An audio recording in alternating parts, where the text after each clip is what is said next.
দিনের পর দিন ঘুরছে ঘড়ির কাঁটা, আমিও ছুটছি তারই পিছু পিছু। কাজের ফাঁকে নিজেকে খুঁজি, অফিসের ভিড়ে হারিয়ে যায় কিছু কিছু। চা ঠান্ডা হয়, মেল জমে যায়, অপূর্ণ স্বপ্ন টেবিলের কোণে। মন চায় একটু রোদ্দুর ছোঁয়া, আর 2 মিনিট নিজের সঙ্গ পাওনি। ক্যালেন্ডার বলে আজও দেরি, মোবাইল বলে মিটিং রিমাইন্ডার, তবু কোথাও ভিতরে চুপচাপ বসে একটা শান্তি চায়, একটু ভিন্ন ডাইনার। নানান ব্যস্ততার মাঝে আমরা আমাদের ছোট ছোট চাওয়া পাওয়াগুলো টেবিলের কোণে সযত্নে কিরকম সাজিয়ে রাখি আজকাল। ছোটবেলার দিনগুলোর দিকে যদি ফিরে তাকাই, তাহলে সেই যে পুজোর আনন্দ উল্লাস, সেগুলো কিন্তু আর মনে আসে না। মনে হয় না পুজোয় কটা নতুন জামা হলো, কোথায় ঘুরতে যাব, বা এবার পুজোয় কটা ঠাকুর দেখব। আগের দিনের মানে তৃতীয়ার দিনে তোমরা দেখেছো কিছু কাজ নিয়ে ডালহাউসে গেছিলাম। তো চতুর্থীর দিনে সেই কাজটা কমপ্লিট করতে আবার ডালহাউসে অফিস পাড়ায় যেতে হয়েছিল। তবে সেদিন আর বোরিং বাস রাস্তা দিয়ে যাইনি, চলে গেছিলাম গঙ্গার ধার দিয়ে শরতের পেঁজা তুলোর মেঘ দেখতে দেখতে। বিবাদীবাগ স্টেশন ধরে গেছিলাম, তো ভাবলাম ভিডিও করে রাখি একটা। আমার বেরোতে বেরোতে 4টে সাড়ে 4টে হয়ে গেছিল।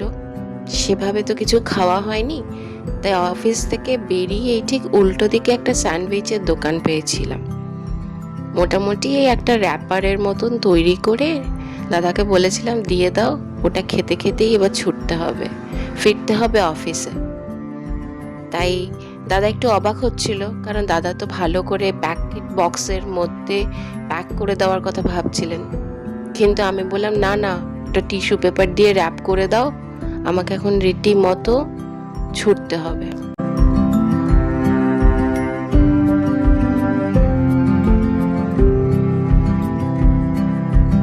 ডালহাউসি পাড়ার এই স্যান্ডউইচ কর্নারগুলো কিন্তু বেশ বিখ্যাত।